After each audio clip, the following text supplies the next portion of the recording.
तो आ गए आप लोग। चलो शुरू करते हैं डेली प्रश्नोत्तर अभ्यास में लवशा टूल्स के। ये प्रश्न संख्या 9 होगा हमारा। और प्रश्न ये जीएस पेपर 2 से जो क्वेश्चन लिया गया जीएस पेपर 2 से है। चलो फटाफट क्वेश्चन की तरफ चलते हैं बिना देर किए। ये रहा हमारा क्वेश्चन। अच्छा, क्वेश्चन शुरू करने से पहले मैं आपको एक करेक्शन कर दूँ। कल के आंसर में जो कि थोड़ी सी मिस्टेक हो गई थी। शहर में जो आतंकी हमले के लिए मैंने बोला था, मुंबई में जो आतंकी हमला हुआ था उसमें मैंने जो कि 9/11 लिख दिया था, डेट 9/11, जो कि ये न्यूयॉर्क में जब अमेरिका में हमला हुआ था तो उसका डेट था, जबकि मुंबई वाला हमला जो था 26/11 था। तो ये मैं से गलती से लिखा था। तो आप इसको वहाँ पे आप अगर आपने वो वीडियो देखा है तो आप वहाँ पे ये करेक्शन कर लीजिएगा। और विकास जी को मैं बहुत बहुत धन्यवाद देता हूँ जिन्होंने मुझे मेरी ये गलती को बताया। चलो दोस्तों, क्वेश्चन शुरू करने से पहले मैं आपसे फिर से बता दे रहा हूँ कि कोई भी जो क्वेश्चन का मैंने आंसर लिखा है ये कभी भी अपने आप में पूर्ण नहीं है। इसमें खामियां जरूर हो सकती हैं, जैसे लास्ट क्वेश्चन में छोटी सी खामियां निकल गई, उसी तरह और भी इसमें कुछ ऐड भी किए जा सकते हैं, हो सकता है कुछ और इसमें निकाला जा सकता है। तो आप अपने ज्ञान स्तर से आप हमें सुझाव दे सकते हैं कि इसमें क्या खामियाँ हैं कमेंट करके, जिसको हम जो कि सुधार करके अपने भूल को, अपनी कमियों को दूर कर सकें। ठीक है, देखो ये इस पहले क्वेश्चन का सोर्स मैं बता दूँ। ये क्वेश्चन जो है कि आपका दृष्टि का जो टेस्ट सीरीज है 2019 का था, वहाँ से ये क्वेश्चन का सोर्स है, उसको हमने अटेम्प्ट करने का प्रयास किया है। एक ये प्रयास है सिर्फ जो आपको एक आइडिया देगा कि हाउ टू अटेम्प्ट, आपको कैसे अटेम्प्ट करना चाहिए कोई क्वेश्चन का आंसर, एक स्ट्रक्चर उसका कैसे होना चाहिए, थोड़ा सा इस दिशा में आपको एक प्रयास करते हैं, खासकर उन बच्चों के लिए जो अभी यूपीएससी की तैयारी में नए हैं या फिर जो आंसर लिखते हैं, आंसर लिखने में उनको परेशानी होती है।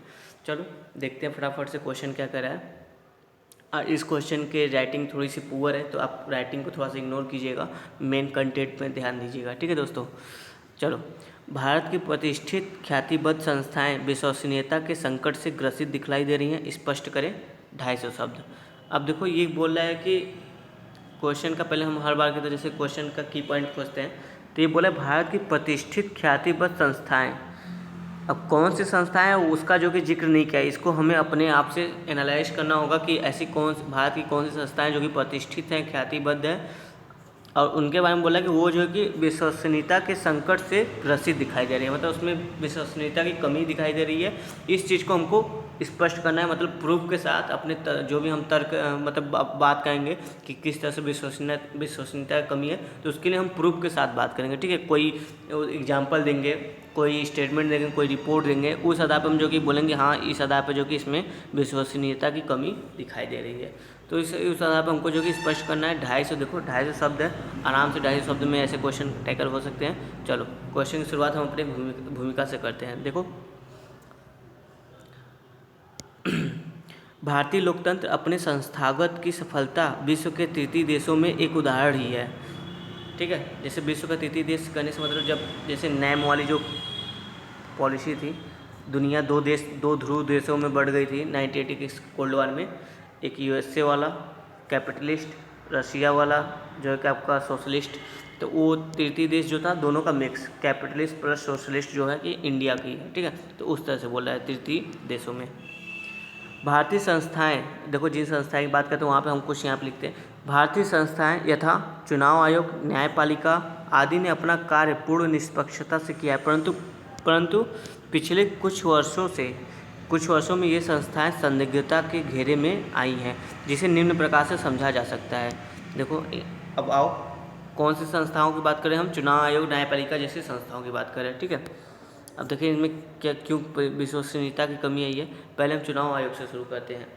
चुनाव आयोग पर लगातार निष्पक्ष चुनाव न कराने के आरोप लगे हैं, तो वहीं अक्टूबर 2017 में चुनाव आयोग ने गुजरात विधानसभा के चुनावों की तारीखों को यह कारण देते हुए नहीं घोषित किया कि अभी वहाँ बाढ़ के राहत के कार्य चल रहे हैं। ठीक है, मतलब वहाँ पे जो कि चुनाव होने थे पर उन्होंने घोषित नहीं किया, क्यों, ये उसका रीज़न ये दिया कि अभी वहाँ पे बाढ़ से बचाव कार्य चल रहा है, इसलिए वहाँ पे चुनाव नहीं हो सकते।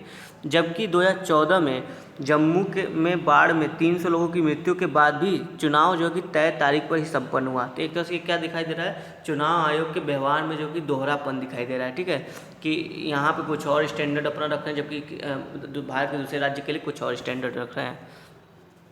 इसी प्रकार आप देखो चुनाव आयोग के लिए भी अभी और बात करते हैं इलेक्टोरल बॉन्ड्स को लेकर। इलेक्टोरल बॉन्ड्स को लेकर भी आयोग की भूमिका संदेहास्पद रही है। चुनावी फंडिंग के लिए इलेक्टोरल बॉन्ड में दानकर्ता के नाम को गोपनीयता रखने पर चुनाव आयोग ने सहमति जताई थी, जबकि पूर्व मुख्य चुनाव आयुक्त ने इसे जनता की लोकतांत्रिक गरिमा का हनन कहा था कि जो आप इलेक्टोरल बॉन्ड में आप जो कि दानकर्ता का नाम जो गुप्त रख रहे हो, तो पूर्व चुनाव आयोग जो थे उन्होंने कहा कि ये जनता की लोकतांत्रिक गरिमा का हनन है। मतलब कि जनता को पता होना चाहिए कि इस फंडिंग का सोर्स कौन है, कहाँ से आ रहा है, ये उनका मानना ऐसा है कि जनता को भी पता होना चाहिए। जबकि चुनाव आयोग ने क्या बोला है कि नहीं, अगर सरकार गुप्त रख रही है तो हम इसको गुप्त रखने देंगे। इस वजह से जो कि चुनाव आयोग पे संदेह की स्थिति बन रही है। और आगे देखो, अगली संस्था हमारी कौन सी है? न्यायालय, जुडिशरी। इसी तरह सर्वोच्च न्यायालय के जजों का आपसी टकराव व मीडिया के सामने आना किसी भी दृष्टि से उचित नहीं थे। आपको याद होगा ये 1.5 साल पहले की बात है, जब 4-5 जो कि सुप्रीम कोर्ट के जज जो कि मीडिया के सामने आ गए थे, कुछ जजों के कार्यों को बंटवारों को लेकर सही तरीके से नहीं हो रहा था उस वजह से। तो वही बोल रहा है कि इनका जो आपसी टकराव था वो जो कि मीडिया के सामने आ गए थे, इसको पूरा मीडिया के सामने रख दिया था। साथ ही कोलेजियम तंत्र जजों की जवाबदेहिता को सुनिश्चित नहीं करता है। कोलेजियम तंत्र का मतलब दोस्तों कि जज जो कि आपसी सहमति से तय कर लेते कि अगला जज सुप्रीम कोर्ट में कौन जज नियुक्त होगा। इसके लिए कोई मतलब कि एक मैकेनिज्म प्रॉपर नहीं है, जिसमें जो कि गवर्नमेंट का कोई रोल नहीं है। इसीलिए बोला है कि ये जो है आपका कोलेजियम सिस्टम, ये जो कि जजों की जवाबदेहिता को सुनिश्चित नहीं करता है, जो लोकतांत्रिक मूल्यों के विरुद्ध है। इसलिए भी न्यायालय पे जो कि सवाल उठ रहे हैं। और आगे देखो, कैग की बात करते हैं, कंट्रोलर ऑडिटर जनरल की बात करते हैं। ऐसा ही हमें कैग के संदर्भ में भी देखने को मिलता है, जहां पूर्व कैग विनोद राय ने 2G स्पेक्ट्रम वाद में 1,75,000 करोड़ का घाटा दर्शाया था।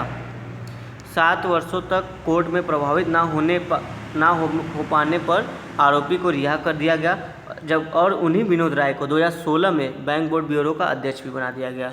अब देखो, एक तरह से क्या होता है कि आप अगर जिनसे जुड़ी समस्याएं हो, अगर वो आपकी समस्या का समाधान करे तो आप उन्हीं को फिर आगे जो कि पदोन्नति दे रहे हैं, तो ये क्या होता है, एक तरह से संदेह की स्थिति उत्पन्न करता है उस संस्था के प्रति। आगे देखो, आरबीआई के संदर्भ में क्या करा है, आरबीआई की बात करें, रिजर्व बैंक ऑफ इंडिया जो अभी तक स्वतंत्रता पूर्वक कार्य करता रहा है, परंतु विमुद्रीकरण से आरबीआई के साख को भी झटका लगा है। यह जानते हुए कि देश में अभी विमुद्रीकरण की स्थिति नहीं है, फिर भी इसकी अनुमति दी, जिसके पीछे काले धन, आतंकी फंडिंग, जाली नोटों की समाप्ति का तर्क दिया गया था। परंतु 2017 की रिपोर्ट के अनुसार 99% पुरानी करेंसी बैंकों में वापस आ चुकी थी। देखो, तो इस तरह से क्या हो रहा है कि आरबीआई ने सही अपनी भूमिका नहीं निभाई थी उस समय। आरबीआई को अगर पता था कि ये कंडीशन, यह स्थिति अच्छा नहीं है हमारे देश में विमुद्रीकरण करने की, तो हमें अभी नहीं करना चाहिए था, उसको रोकना चाहिए था सरकार को। तो इस तरह से आरबीआई की साख पर भी जो है कि सवाल उठते हैं। अगला देखो, मीडिया भी आजकल टीआरपी लेने के रेस में लगा है, फिर वह चाहे जैसे भी आए, बजाय इसके कि देश के वर्तमान समस्याओं पर चर्चा करने के। 16वीं से 20वीं सदी व रामायण महाभारत जैसी गाथाओं पर विवाद कर देश में सांप्रदायिक स्थिति को बढ़ावा देने का कार्य करते नजर आ रहे हैं ये मीडिया।